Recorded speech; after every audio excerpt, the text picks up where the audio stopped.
Something absolutely essential if you work with industrial motors, the magnetic motor starter. Think of it as the gateway between pushing a button and safely powering up some serious machinery. Exactly. Electric motors, they face really tough conditions, especially starting up. Huge current spikes, potential overloads. You need Hmm. specific gear to handle that safely and keep things running long term. This starter is that gear. Okay, so let's get into it. When we talk about a magnetic motor starter, what are the absolute core pieces, the two main functions it has to do? Yeah, it really boils down to two things, control and protection. You've got the contactor that's basically an electrically controlled heavy-duty switch handling the main power. Got it. The power switch and the second part. That's the overload device. Think of it as the motor's bodyguard, constantly sensing the current to make sure the motor doesn't, well, cook itself from drawing too much power. All right, let's unpack that contactor first. You said it's like a switch, maybe like a big relay. What's actually going on inside when I press start? That's a good way to put it. Yeah, heavy-duty relay. Inside, you've got an operating coil, essentially a solenoid, when your control circuit energizes that coil. So when I push the button. Right. The coil creates a magnetic field, pulls in a piece called the armature, and bang, that physically slams the main power contact shut. Completes the circuit, motor gets full power. Okay, but here's something that trips people up, especially early on. The holding contacts. I push a momentary start button, let go, but the motor stays running. How does that work? That seems like magic. Huh. Yeah, it feels like it. That's the clever bit. Uh-huh. There are smaller auxiliary contacts built onto the contactor, separate from the main power ones. They're wired into the control circuit itself. Ah, okay, not the motor power lines. Correct. So when the main contactor pulls in, these little holding contacts also close. And they create a parallel path for electricity around your momentary start button. So even when you let go of the button, the coil stays energized through this holding path. Keeping the motor latched on. Until you hit stop, or... Or until the overload device, our bodyguard, senses trouble and opens the circuit. That's the other way it drops out. Got it. Now that operating coil, you mentioned voltage. Getting the coil voltage wrong is apparently a big failure point. Why is that so critical? Oh, absolutely critical. That coil is designed for a very specific voltage. If you feed it too much voltage, it just overheats instantly, burns out, game over. And too little? Too little. Say you put 100 volts on a 120-volt coil. The magnetic field isn't strong enough to pull that armature in cleanly and firmly. It'll chatter, buzz, arc, Which sounds bad for the contacts. really bad. Causes rapid wear, generates a ton of heat, and eventually it'll fail too. You absolutely have to match the coil voltage rating to whatever your control circuit is actually supplying. Speaking of voltage, let's clear up something else. You look at a motor nameplate, it says 460 volts. But the system voltage is 480 volts. Why the difference? Why not just make them match? Yeah, that's a really common question. It's intentional design, actually. It's all about accounting for voltage drop in the wires. Think about it. You've got maybe dozens, even hundreds of feet of wire between the panel and the motor. That wire has resistance. So by the time the 480 volts from the system gets to the motor terminals, you'll have lost a little bit, maybe 5 volts, maybe more, depending on the run. Ah, so the motor's nameplate voltage, like 115, 230, 460, is what it expects to see at its terminals after that drop. Exactly. The system voltage 120, 240, 480 is the starting point. The difference ensures the motor operates correctly right at its design voltage, even with those expected wiring losses. Okay, that makes sense. So the big power contacts on the starter handle that high motor voltage, say 480V, but the control coil running the show can be different, maybe lower. Absolutely, and that's where a control transformer often comes in. Let's say you have a 480-volt supply for the motor, but you don't want your push buttons and control wiring running at that high voltage. It's safer and often more convenient to use, say, 120 volts for the controls. So the transformer just steps it down. Precisely. It takes that 480V supply, steps it down to 120V just for the control circuit, the coil, the buttons, the overload contacts. It keeps the high power where it needs to be and gives you a safer, lower voltage for the operator controls and the starter's brain, essentially. And there's a benefit to going even lower with that control voltage, right? Something about class 2 circuits. Yes, definitely. If you use what's called a Class 2 control transformer, these are specifically limited in their power output, usually 100 VA or less, and supply 30 volts AC or lower. You get some real advantages in installation. Like easier wiring. Exactly. Because the voltage and power are inherently limited and considered much safer, the electrical codes often allow for less restrictive wiring methods. Think simpler cables, maybe less need for conduit in certain situations.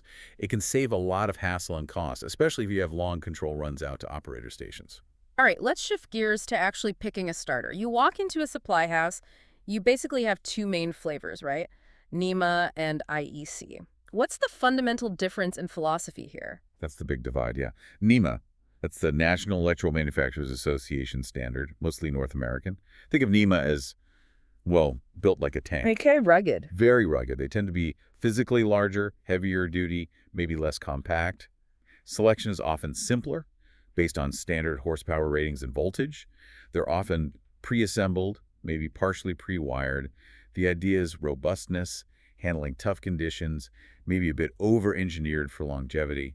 So, reliable, maybe easier to just grab a size based on HP. Why bother with IEC then? That's the International Electrotechnical Commission standard. Right. IEC is dominant in Europe and much of the rest of the world. IEC's philosophy is more about precision, modularity, and compactness. They are often significantly smaller for the same power rating. Smaller's usually good, modular. Yeah, often the contactor and the overload relay are sold as separate components. You snap them together in the field. This gives you more flexibility, but you do need to make sure the two parts are compatible. And the selection is different too. You mentioned utilization categories. What's that about? That's key for IEC. Instead of just horsepower, IEC uses these categories like AC3 or AC4 to define the type of work the motor's doing. Okay, AC3 versus AC4. AC3 is your standard duty cycle. Think like a fan or a pump that starts, runs for a while, then stops. Pretty standard stuff. AC4 is for much tougher applications, things like jogging, inching, or plugging, where you're constantly starting, stopping, maybe even reversing the motor rapidly. That puts way more stress on the contacts. So IEC makes you match the starter's wear rating more closely to the actual job. Exactly. NEMA often uses a single, more heavy-duty design that covers most bases. IEC forces you to be more specific, which can lead to, well, other benefits. Cost. I saw something about IEC having more sizes available in the same horsepower range. That's a big one, yes. For a given range, say 1 to 50 horsepower at 460 volts, you might find only 5 NEMA starter sizes, but maybe 8 or 9 IEC contactor sizes. Wow, that's a big difference. It means with IEC, you can often select a starter that's just right for your motor's needs, not oversized. Tighter sizing usually means a smaller physical footprint and often a lower purchase price. Okay, practicality check. Wiring them up. The terminal markings are totally different, aren't they? Oh, fundamentally different. This catches people out all the time, especially in troubleshooting. NEMA typically uses simple sequential numbers, 1, 2, 3, etc., for control points. And often, some of that internal wiring, like between the holding contact and coil, might be pre-done at the factory. And IECs? IEC uses functional numbering. It's standardized internationally. A1 and A2 are always the coil terminals. 13 and 14 are always the normally open holding contacts. 95 and 96 are always the normally closed overload relay contacts. So you wire by function, not just sequence. Exactly. And because they're modular, the installer is usually making all those control connections themselves, following those functional labels on the device. You really have to know which system you're looking at. Right. Let's circle back to that overload protection. This seems absolutely critical. Why do we even need this separate device if we already have fuses or a circuit breaker upstream protecting the circuit? This is probably the most important concept to grasp about loader protection. Your main fuses or breaker, they're there for the big stuff, short circuits, major ground faults, catastrophic failures. Okay. But motors draw a huge surge of current when they start easily 6, 7, 8 times their normal running current, just for a moment. To let that happen without tripping instantly, the fuse or breaker has to be sized way up, maybe 200%, even 300% of the motor's full load current, or FLC. FLC being the current it draws running normally at its rated power. Okay. So the main protection is intentionally oversized for startup. Right, which means it's completely blind to smaller problems. Let's say a bearing starts to fail, or the machine jams slightly, and the motor starts drawing, say, 150% of its FLC. That's not enough to trip the big breaker. But it's definitely not good for the motor. It's deadly for the motor over time. That extra current causes excess heat due to higher R2L losses. That's just the physics of current flowing through the resistance of the windings. That heat builds up, exceeds the motor's insulation temperature rating, and slowly cooks the insulation until it fails. So the overload relay is specifically designed to detect that smaller, sustained overcurrent that the main breaker ignores. Precisely. It's the sensitive guardian watching for conditions that cause slow thermal death, not just the big bangs. Which makes the motor's service factor, the SF rating, really important for setting that overload device correctly. Absolutely. The service factor tells you how much of a continuous overload the motor itself is designed to handle without damage. It's like a built-in safety margin. So a higher SF means more tolerance. Yes. If the SF is 1.15 or higher, it means the motor can handle a bit more, so the electrical codes typically allow you to set the overload trip point up to 125% of the motor's FLC. And if it's lower or not marked? If the SF is less than 1.15, or if there's no SF marked on the nameplate, you have to be more conservative.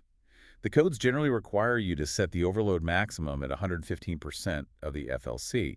You assume it has less built-in resilience. Okay, so we know why we need them. How do these overload devices actually work? What's going on inside when they detect that overcurrent? All overload relays basically have two parts. There's a section that senses the motor current, usually by how much heat it generates or the strength of its magnetic field. And there's a section that responds to that, typically by opening a set of normally closed contacts in the starter's control circuit. Like those 9596 contacts in IEC. Exactly. Opening those contacts breaks the circuit to the main coil, de-energizing the contactor and stopping the motor. Let's talk sensing methods. The old school classic is the thermal type, right? Like the melting alloy. Yeah, the melting alloy or eutectic alloy relay. Very common, especially in traditional NEMA starters. You have heater elements wired in series with the motor leads. As motor current goes up, the heaters get hotter. And eventually melt something. Right. They melt a special metal alloy inside a little mechanism. When that alloy melts, it instantly changes state, releases a spring-loaded ratchet wheel, and that snaps open the overload contacts. And you have to reset it manually. Yes. And importantly, you have to wait for that alloy to cool down and solidify again before you can reset it. That provides a built-in time delay to prevent immediate restarting into an overload. They're very reliable, pretty robust against vibration, but can be a bit sensitive to high ambient temperatures. Okay, then there's the bimetallic strip type. Still thermal, but different mechanism. Still thermal, yeah. This uses a strip made of two different metals bonded together. Metals expand at different rates when heated. So as the heater element, or sometimes the motor current flowing directly through the strip, heats it up, the strip bends because one metal expands more than the other. And that bending trips the contacts. Correct. The bending action physically pushes the contacts open. The advantage here is they often are resettable much sooner. Many have adjustable trip current settings, and they can sometimes include ambient temperature compensation. How does that compensation work? Usually involves a second, compensating bimetallic strip that reacts only to the surrounding air temperature. It counteracts the bending caused by ambient heat, so the relay trips based more accurately on the heat generated purely by the motor current, not just because it's a hot day. Okay, moving away from heat. Magnetic overload relays. Right. These sense the current directly using the strength of the magnetic field it creates, not the heat. The big advantage is they are completely unaffected by ambient temperature changes. But they react instantly. Wouldn't they trip on startup current? They would. That's the challenge. Because they react so fast, they must have some kind of built-in time delay mechanism to ride through that normal motor starting inrush current without tripping. This might be an oil-filled dashpot that slows down the tripping action, or nowadays more likely an electronic timer circuit. Which brings us neatly to the modern stuff. Solid-state and microprocessor relays. What's the leap forward here? Well, the first obvious advantage of solid state is no moving parts, right? No mechanical contacts to wear out or weld shut. That means potentially higher reliability and longer life. Makes sense. But the microprocessor ones, they do more than just sense current, right? Way more. That's the real revolution. A simple thermal or magnetic relay is just looking at the magnitude of the current. Is it too high for too long? Trip. And the microprocessor. It's analyzing the quality and nature of the power. It can monitor for conditions far beyond just simple overload. Things like, are the currents in all three phases balanced? Did we lose a phase entirely? Single phasing. Is there a ground fault? Is the motor cycling on and off too rapidly? Did someone wire the phases backward, causing reverse rotation? Wow, okay. So it's not just protecting from overload, it's diagnosing a whole range of electrical problems. Exactly. It's moving from basic protection to comprehensive motor health monitoring and management. It can detect subtle problems long before they cause catastrophic failure or even a simple overload trip. Okay, motor's running, it's protected. But what about the people working on or around it? Safety is paramount. What's the absolute must-have when it comes to disconnecting power? The #1 rule, enshrined in electrical codes everywhere, is isolation. Every single motor branch circuit needs its own dedicated disconnecting means. And that disconnect must open all the ungrounded power conductors simultaneously. Cutting off all the hot wires. Every single one. You need a guaranteed way to completely isolate that motor and its controller from the power source. And what counts as an acceptable disconnect? Typically, you're looking at three main things: a manually operated fused switch, an unfused motor circuit switch, specifically rated for motors, or a circuit breaker. Okay, standard devices. But here's a critical point I've seen cause confusion. Can I just use the magnetic motor starter itself, the contactor, as my disconnect? I mean, pressing stop turns off the motor. Absolutely, positively not. And this is a life safety issue. Think about it. Yeah. That starter contactor is controlled remotely, right, by that low voltage coil circuit. Yeah, the push buttons could be anywhere. Exactly. So if you hit the stop button locally, the motor stops. Mm-hmm. But if you're working inside that starter panel, someone else, maybe on the other side of the plant, could accidentally press the start button. The contactor would slam shut, and you'd be working on live equipment. Ah, okay. The disconnect has to be something you can physically operate right there, see that it's open, and usually lock it out. Precisely. It has to provide positive, visible isolation that can't be overridden remotely. That's why you need that separate switch or breaker ahead of the starter. You lock that out before you touch anything downstream. Makes perfect sense. Now, about the ratings for those disconnect switches. They need to be tough, too. They do. If the switch has a horsepower rating, it must be at least equal to the horsepower of the motor it's controlling. Pretty straightforward. But what if it's not horsepower rated? Just rated in amps? Then it has an even tougher job, electrically speaking. It needs to be rated to safely interrupt the motor's locked rotor current, LRC. Which is that massive current draw if the motor stalls, much higher than normal running current. Much higher. The code typically defines LRC, for rating purposes, as 6 times the motor's normal full load current, FLC. That's a huge amount of energy to interrupt safely without the switch contacts exploding or welding shut. So a non-HP rated switch needs a significantly higher interrupting capacity. Got it. Okay, one last practical tip for someone testing a starter, maybe on the bench. Using an ohmmeter. Yeah, a basic continuity check is really useful. First, make sure all power is off and locked out. Then you can manually push in the starter's armature, simulate the on state, check across the main power contacts like L1 to T1, L2 to T2, etc. You should see very low resistance, close to 0 ohms. Same for the holding contact, like terminals 2 and 3 on some NEMA. And when you let the armature go... Everything should read open circuit AOL or infinite resistance. Now here's a common NEMA troubleshooting clue. If the coil should be energized but the starter won't pull in, and you check between, say, terminal 3 and the L2 side of the coil, and you get AOL, that very often points to tripped overload contacts needing a reset. Nice. Simple check for a common problem. Hashtag tag outro. Excellent. So we've covered a lot of ground. We started with the basic idea of a contactor and an overload, but we've seen it's much deeper than that. Getting the right starter involves understanding NEMA's toughness versus IEC's precision, matching voltages, and critically, setting that overload protection based on the motor's service factor. It really comes down to ensuring safety and longevity. These components work together to manage the stresses motors face, from startup surges to potential jams. Getting it right means the motor does its job reliably for a long time. And looking ahead, that transition from simple thermal protection to intelligent electronic relays seems like a huge shift. It really is. Think about it. We've spent decades relying on devices that basically wait for the motor to get dangerously hot before they react.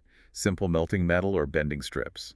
But the microprocessor approach changes the game. Completely. Imagine a device that doesn't just wait for the heat, but actively monitors phase balance, detects tiny ground faults, notices if the motor is cycling too fast. It sees the symptoms of a problem developing long before a traditional overload would even twitch. So it moves beyond just protection into prediction. Exactly. It's shifting from reactive protection, stopping the motor after it's already stressed, to proactive health management. Predicting failures, diagnosing issues remotely, maybe even adjusting parameters on the fly. That's where the technology is heading, and it really changes how we think about motor reliability and maintenance. Something definitely worth thinking about next time you're looking at a motor control panel. A fantastic deep dive today. Thanks for walking us through it. My pleasure. That wraps up this deep dive. Join us next time as we tackle another topic.